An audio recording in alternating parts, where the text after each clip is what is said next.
వెలిగింపబడుతున్న దివిటీలు పట్టుకున్న కనికల వలె మేలుగా ఉండాలి. పెళ్లి కుమారుడు వచ్చిన తర్వాత తలుపు వేయబడిన తర్వాత తలుపు కొడుతున్నారట. అయ్యా అయ్యా అయ్యా మాకు వినబడలేదు, మేము వచ్చేసాము, ఇప్పుడు తలుపు తీయండి. మీరు ఎక్కడ వారు నేను ఎరుగను కనుక మీరు ఎవరో నాకు తెలియదు, పండి అక్రమము చేయవారా అని అన్నాడు.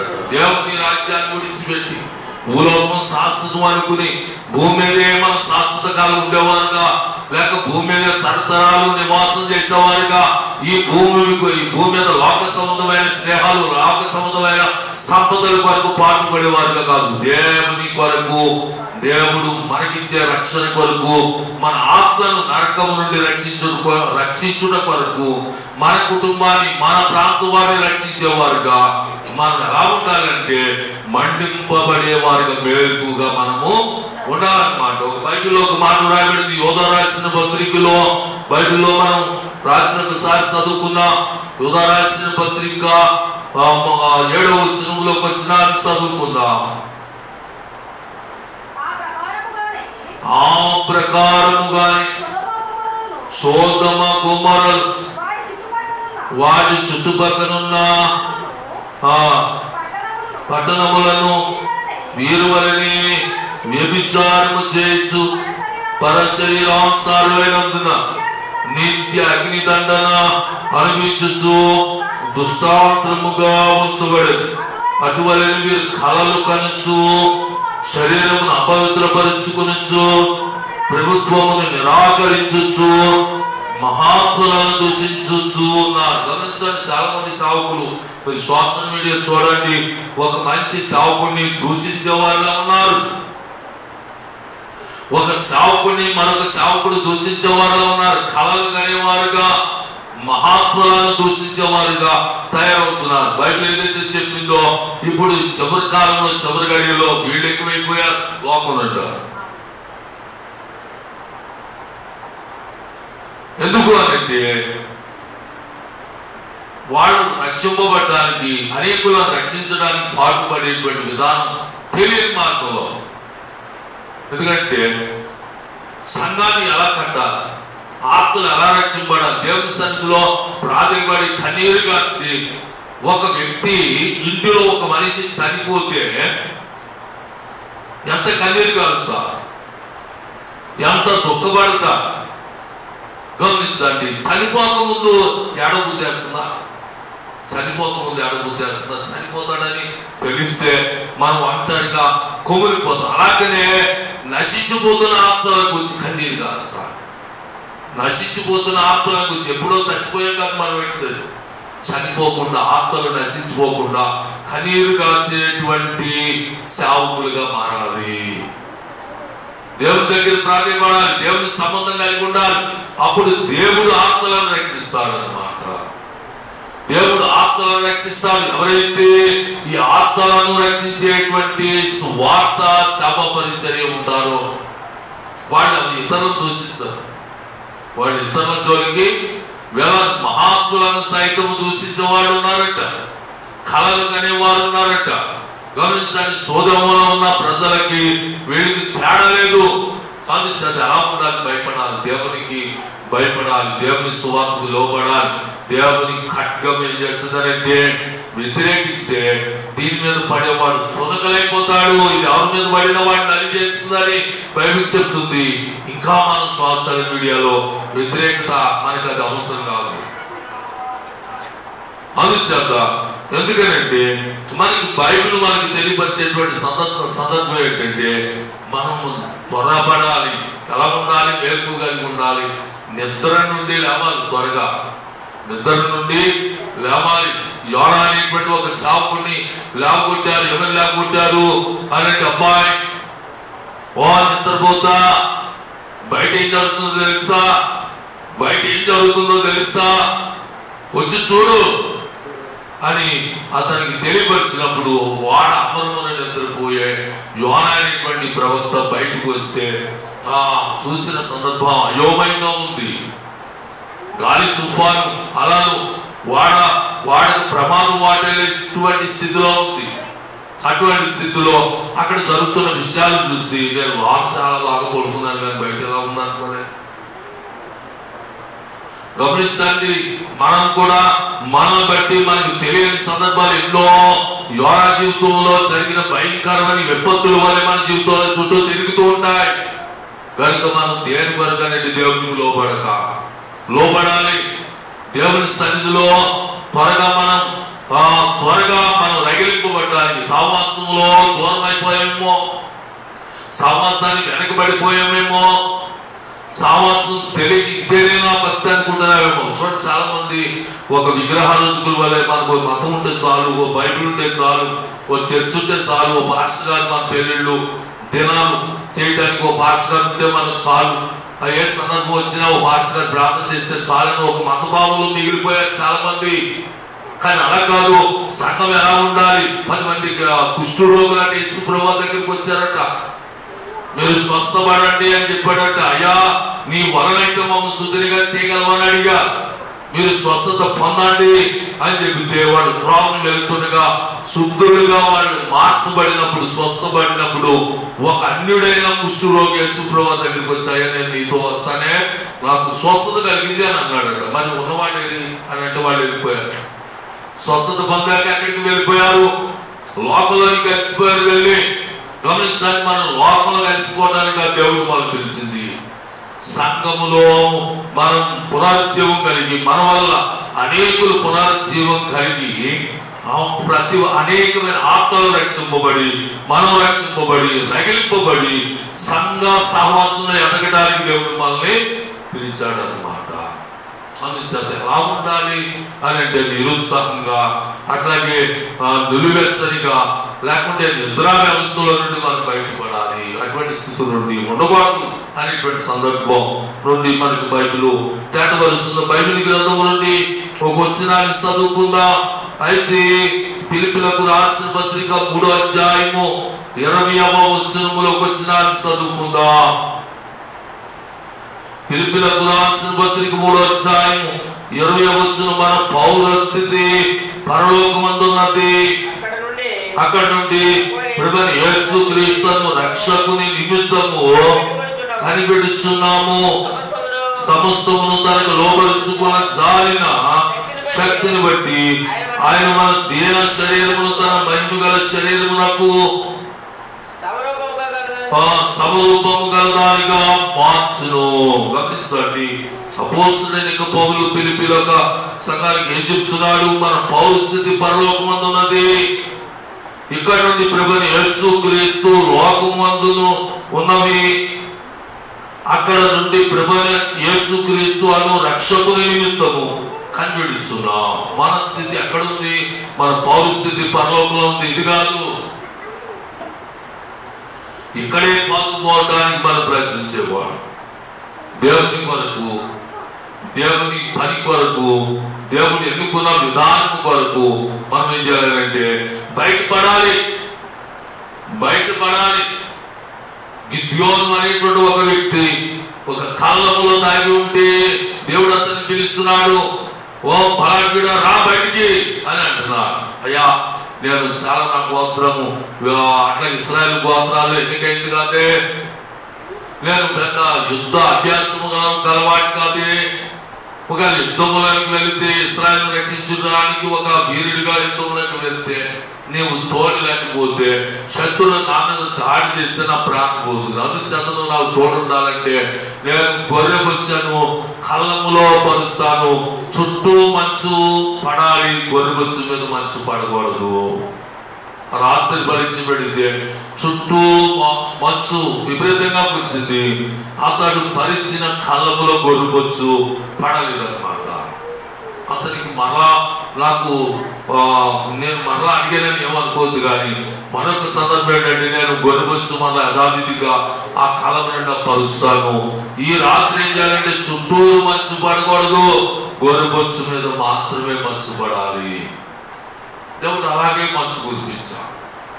అలాగే కొన్ని వేల మందిని యుద్ధాన్ని తీసుకువెళ్తే దేవుడు ఏం చెప్పాడంటే గిద్యోనుతో వీళ్ళందరితో కాదు, చాలా బలహీనమైన వాటితో బలమైన కార్యాలు చేస్తా అని చెప్పి 300 మందితో మిద్యానీలను 1000 మంది శత్రులను దేవుడు పారదోలేడు అన్నమాట. విజయాన్ని గిద్యోను ద్వారా కార్యం జరిగించా. గమనించండి, మనం ఏం చేయాలన్నా డబ్బుంటే చేయగలమనేటువంటి ఆశ కాదు. మన పట్ల విపరీతమైన ప్రజలు మన బంధువుల అండబలముతో మనం ముందుకు వెళ్ళగలమనేటువంటి ఆశ కాదు. బైబిల్ చెప్తుందంటే ఎన్నిక లేని వారితో ఎన్నికైన కార్యాలు, గొప్ప భీకరమైన కార్యాలు దేవుడు చేయగలడు. పేదవానితో ధనవంతుడు చేయలేని కార్యాలు దేవుడు చేయగలడు. డబ్బు ఉన్నప్పుడు ఒక వ్యక్తి చేయలేని కార్యాలు, డబ్బులు లేని వారితో దేవుడు భీకరమైన కార్యాలు చేస్తాడు. దేవుడికి అసాధ్యమైనది లేదు. నిలబడేవాడు కావాలి, దేవుని పక్షాన నిలబడేవాడు కావాలి. ఎవడైతే నిలబడతాడో వాటి నుండి దేవుని కార్యాలు చేయడానికి దేవుడు ఎప్పుడు సిద్ధంగా ఉన్నాడు. 2000 సంవత్సరాల నుండి అనేకుల ద్వారా భీకరమైన కార్యాలు దేవుడు సువార్త ద్వారా అన్య ప్రజల్లో కూడా దేవుడు చేస్తూనే ఉన్నాడు అనమాట. అందుచేత ఇక్కడ ఏం చెప్తున్నాడు? ఫిలిప్పీలకు రాసిన ఈ పత్రికలో 3వ అధ్యాయము 21వ వచనం, సమస్తమును తనకు లోబరుచుకొని జాలిన శక్తిని బట్టి ఆయన మన దేన శరీరమును తన మహిమ గల శరీరములకు సమరూపకము గల దానిగా మార్చును. ఏమంటున్నాడు? ఎవరిని బట్టి అనంటే తనకు లోబరుచుకొన జారిన శక్తిని బట్టి ఆయన మన దేన శరీరమును ఒక మహిమ శరీరముగా, దేవుని సమరూపము గల మహిమ శరీరముగా మార్చడానికి ఎంతో మన పట్ల శ్రద్ధ చూపుతున్నారు. కనుక మనం ఏం చేయాలి అని అంటే దేవుని విషయంలో దేవుని ఇచ్చిన అవకాశాన్ని సద్వినియోగం చేసుకోవాలన్నమాట. నాతో ఒక సహోదరి మా ఎలమెల్లి గ్రామం నుండి వెళ్ళి బాప్తిసం పొందా. కానీ ఆమె ఏం చేసిందంటే కొంతకాలం చాలా విశ్వాసంతో ముందుకి వచ్చింది. కొంతకాలం ఏం చేసిందంటే ఆమె బలహీనతలను బట్టి విశ్వాసం వెనక్కి తగ్గింది. కొంతకాలం పోయిన తర్వాత ఆమె ఒక బలహీనతను బట్టి ఆమె చనిపోయింది కూడా. అంటే దేని కొరకనంటే ఇక్కడ యేసుతో నడిచేవాడు ఎలా ఉండాలంటే నిలబడి ధైర్యవంతునిగా మన ముందు సాగాలి. బలహీనతలతో వెనక నడవకూడదు. వెనక నడిస్తే కాలం ఏం చేస్తుందంటే మనం మింగేయటాన్ని చూస్తుంది. మన వెనక మనం ఎవరి చేతుల నుండి బయటకు వెళ్ళడానికి ప్రయత్నిస్తున్నాం, మనం ఎవరి చేతుల నుండి రక్షింపడానికి ప్రయత్నిస్తున్నాం. ప్రకటన గ్రంథం 12వ అధ్యాయం చదివితే చాలా వరకు మనకు అర్థమవుతుంది. ఎవడు దొరుకుతాడా మిగిలిన చూస్తున్నట్టు ఆది గడ సర్పం, 7 తలలు 7 కిరీటములు కలిగిన ఎర్రని గడ సర్పం, మరి కననైన ఆ స్త్రీ కననైన కుమారుడు మింగడానికి ఎదురుగా నిలబడిందట. అలాగే ఎవడు మింగుదామని అపవాది ఎప్పుడు కూడా నిలబడి వాడు చూస్తూనే ఉంటాడు. కనుక మనలో ఎలా ఉండాలి అని అంటే నేను ఒక హెచ్ఐవి హాస్పిటల్కు నేను ఏలూరు దగ్గర ఒక హాస్పిటల్కి ఒక రోగిని తీసుకుని వెళ్ళాను. వారు అన్నారు, అయ్యారు మీరు మా అబ్బాయిని తీసుకుని వెళ్ళి ఆ వైద్యం అయి జరిపించండి. మరి మాకైతే తెలియదు, మేము తిరిగేవాడు లేరు. అవి చూస్తేనేమో రోగి వీడు హెచ్ఐవి అనేటప్పటికి ఎవరు రావట్లేదు కదా. కూడా అన్నయ్య గారు వెళ్ళి కదా వైద్యం జారీ చేశాక మందులు తీసుకురండి అని అంటే తీసుకుని వెళ్ళారు. హాస్పిటల్ పరీక్షలు 2 ఆసుపత్రుల మధ్య ఆ పరీక్షలు జరిగిన తర్వాత అదే రోజు మందు తీసుకోవాలంటే కదా ముందుగా వెళ్ళాలని ఎంతో ఒత్తిడి అన్నమాట.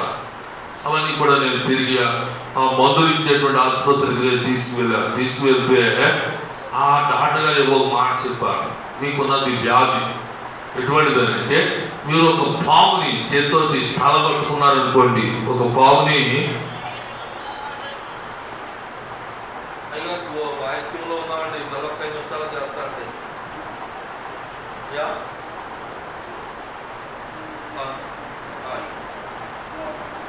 అయితే బైబిల్ ఏం చెప్తుందనంటే మరి ఇక్కడ ఆ డాక్టర్ చెప్పిందే బైబిల్ కూడా మనకి తెలియవచ్చింది. ఏం చెప్తున్నాడు డాక్టర్ గారు అని అంటే మీరు ఒక పాముని చేత్తో పట్టుకున్నారు అనుకోండి, తలభాగం పట్టుకున్నారు, పాముని ఎప్పుడైతే విడిచిపెడతాడో అది తిరిగి మనం పాటైపోతుంది. అయితే ఆమె ఏం చెప్పిందండి, మందులు వాడినని చెప్పి వ్యాధిని ఏమి చేయదు, ఎప్పుడైతే మందులు మానేస్తావు ఈ వ్యాధిని మింగేస్తుంది అని చెప్పారు. అలాగే మనం ఈ ధర్మశాస్త్రాన్ని బైబిల్ అనేటువంటి బైబిల్ ఏముంది, ధర్మశాస్త్రం ఉంది. మనం ధర్మశాస్త్రాన్ని ఆరాధించాం, ధర్మశాస్త్రానికి అయిపోయినాలి. కనుక మనం ఏం చేయాలి అంటే మన విశ్వాసంలో ధర్మశాస్త్రానికి అయిపోవాలి, కృపా మార్గంలో మనం ప్రయాణం చేయాలి. లోకంలో చాలా మంది ధర్మశాస్త్రం కలిగిన గ్రంథాలు మేము ఆరాధిస్తున్నాం అంటారు. ఆరాధించిన అవసరం ధర్మశాస్త్రానికి అవసరం ఏమి లేదు, దాన్ని పాటించాలి, దాని మార్గంలో నడుచుకోవాలి. ఇది ఒక మ్యాప్ వంటిది ధర్మశాస్త్రం అంటే. అందుచేత ఎప్పుడైతే ధర్మశాస్త్ర ఆజ్ఞలు మనం పాటించమో అది మనం ఏం చేస్తున్నారంటే మన మీద దాడి కూడా చేసే సందర్భం ఉందన్నమాట. అందుచేత యేసు ప్రభువారి ద్వారా మనకి ఆ కృపను బట్టి మనకి విడుదల ఇవ్వడానికి అవకాశం ఉంది. అందుచేత మనము యేసు ప్రభువారు కూడా మాట చెప్పాడు, నేను ధర్మశాస్త్ర గ్రంథ వచనాలు కొట్టివేయడానికి వాటిని పాటించాలి, ఆజ్ఞ అతిక్రమించకూడదు. కానీ ధర్మశాస్త్రంలో లేని కొన్ని సందర్భాల్లో కృప కూడా సువార్త ద్వారా మనం పొందుకునే అవకాశం ఉంది. అందుచేత ధర్మశాస్త్ర సంబంధమైన దహన బలుల కంటే కృప సందర్భమైన ప్రార్థనలు, పాప పరిహారం కొరకు యేసు దగ్గర ప్రాధాన్యపడుట ద్వారా మనం ఏం పొందబోతున్నాం అంటే దేవుడు మనకి ఇచ్చిన ఉచిత రక్షణ మనం పొందబోతున్నాం. పొద్దున యేసు ప్రభువారు ఒక ఇంట కూర్చుని ఆయన బోధిస్తూ ఉన్నారు. ఆ రూములు ఎవరున్నారు? ధర్మశాస్త్రోపదేశకులు ఉన్నారు, శాస్త్రులు ఉన్నారు, ఇంకా పరిచయాలు ఉన్నారు, వివిధ మత బోధకులందరూ, మత పేదలందరూ కూడా ఆ రూమ్ అంతా ఉన్నారు. ఆయన బోధిస్తున్న సందర్భంలో ఆ ప్రాంతంలో కొందరు ఏం చేశారంటే ఒక పక్షవాయువు కలిగిన రోగిని తీసుకుని వచ్చారనమాట. వచ్చి పైన పెంకులు విప్పి ఆ రోగిని త్రాళ్ళతో కిందకి దించారు. దించినప్పుడు వాళ్ళు ఏం చేస్తారు, ఏం జరుగుతుంది, పెంకులెత్తుతున్నారు, రోగిని కింద తీసుకొస్తున్నారు, ఎలాగప్పుడు ఏం జరగబోతుంది అని వాళ్ళందరూ కూడా వేచి చూస్తూ ఉన్న సందర్భంలో యేసు ప్రభువు ఏం చెప్పాడంటే ఆ రోగిని కిందకు దగ్గరించి ఆ రోగితో ఎలా మాట్లాడాడు, ఇగో మనుషుడా, నీ పాపాలు క్షమింపబడ్డాయి, వాళ్ళందరి విశ్వాసాన్ని చూసి నీ పాపాలు క్షమింపబడ్డాయి, నువ్వు లేచి నీ పరిపెత్తుకుని పో అంటున్నాడు. ఒక పక్షవాయువు కలిగిన రోగిని ఇలా మాట్లాడినప్పుడు అక్కడ ఉన్న వాళ్ళంతా కూడా ఎందుకు అంటే ఆ వేచి చూస్తున్నారు. రక్తము లేకుండా, పొట్టేలును వధించకుండా, పశువుని వధించకుండా, కోడిని వధించకుండా పాపం ఎలా పరిహారం కలుగుతుంది? ధర్మశాస్త్ర ఆజ్ఞలు పాటించకుండా పాపము నుండి ఎలా విముక్తి మనుషుడు పొందుతాడు? ఈయన ఎలా మాట్లాడుతున్నాడు, ఎలా జరుగుతుంది అని అంటే వాళ్ళందరూ ఎదుట అతడు ఏం చేశాడంటే నెమ్మదిగా లేచి తను పరిపెత్తుకుని నిలబడ్డాడు. ఎందుకనంటే యేసు ప్రభువు అప్పుడు ఏం చెప్పాడంటే మనిషి కుమారుడికి పాపమును పరిహారించే అధికారం ఉందని మీరు తెలుసుకోవాలి అని చెప్పాడు అన్నమాట. లోకంలో ఈ భూలోకమంతటిలో పాపములు పరిహరించే అధికారం యేసు ప్రభువుకు ఉంది. పాపములను కొని విడిపించగలిగే క్రయ ధనం ఆయన దగ్గర ఉంది. పాపముల నుండి విడిపించడానికి విమోచన క్రైదం ఉందన్నమాట. కనుక గమనించండి, 3 విధాలుగా మనం పరిశీలించినట్లయితే విమోచన క్రైదం ఉంది, క్రైదం ఉంది, అధికారముతో కూడిన పాపములు పరిహరించే అధికారం ఆయన దగ్గర ఉందన్నమాట. అందుచేత ఆయన లోక కళ్యాణానికి రాబోతున్న వరుడిగా, సంఘాన్ని ఎత్తబడేటువంటి శక్తిమంతుడుగా ఆయన రాబోతున్నాడు, వరుడిగా రాబోతున్నాడు, లోకానికి వరుడిగా రాబోతున్నాడు. మనం ఇంతవరకు బాప్తిసం తీసుకున్నా, మనం ఇంతవరకు సంఘారాధనలో పరిశుద్ధులుగా మనం అట్లా ముందుకు సాగిన మన అంతటికి లోక కళ్యాణానికి ప్రదానం చేయబడిన సంఘమే మన పరిస్థితి పరలోకంలో ఉందంటున్నాడు. రాబోతున్న రాకడి దినం వరకు, మరణం వరకు, అంతం వరకు ఎవరైతే సాధిస్తాడో వాడు ఆ రక్షణ సాధిస్తాడంట. అంతవరకు సాధించాలి, రెండో మరణం వరకు సాధించాలి. దేవుడు మన వరకు ఏర్పాటు చేయబడిన దేవుని యొక్క రక్షణ అబద్ధమాడే దేవుడు కానీ మనం ఆరాధించే దేవుడు. భౌతికంగా ఎన్నో సందర్భాలు, ఎన్నో అట్లాగే శ్రమలు, ఎన్నో ఇబ్బందులు, ఎంతో టెక్నాలజీ. మన భారతదేశంలో మరొక కరెన్సీ రాబోతుందట. ఇప్పటి వరకు పాత నోట్లు మార్పిడి జరిగింది, కొత్త నోట్లు వచ్చాయి. మళ్ళీ ఇప్పుడు మరొక కరెన్సీ రాబోతుందట, డిజిటల్ కరెన్సీ రాబోతుందట. ఎన్నో మార్పులు జరుగుతూ ఉన్నాయి. కానీ ఈ లోక వైభవానికి మీరు భయపడకండి. దేవుడు మనకు ఉచితంగా ఇచ్చే రక్షణ వైపు మీరు ముందుకు సాగండి. ఒక వచనాన్ని చదువుకుని ముగించుకున్న బైబిల్ గ్రంథము నుండి కొలస్సీలకు రాసిన పత్రిక 3వ అధ్యాయం 23వ వచనం. కొలస్సీలకు రాసిన పత్రిక 3వ అధ్యాయము 23వ వచనం. ప్రభు వలన స్వాస్థ్యమును ప్రతిఫలంగా పొందుదుమని ఎరుగుదుము గనుక మీరు ఏమి చేసినా అది మనుషుల నిమిత్తము కాక ప్రభు నిమిత్తము మనము స్ఫూర్తిగా చేయుడి.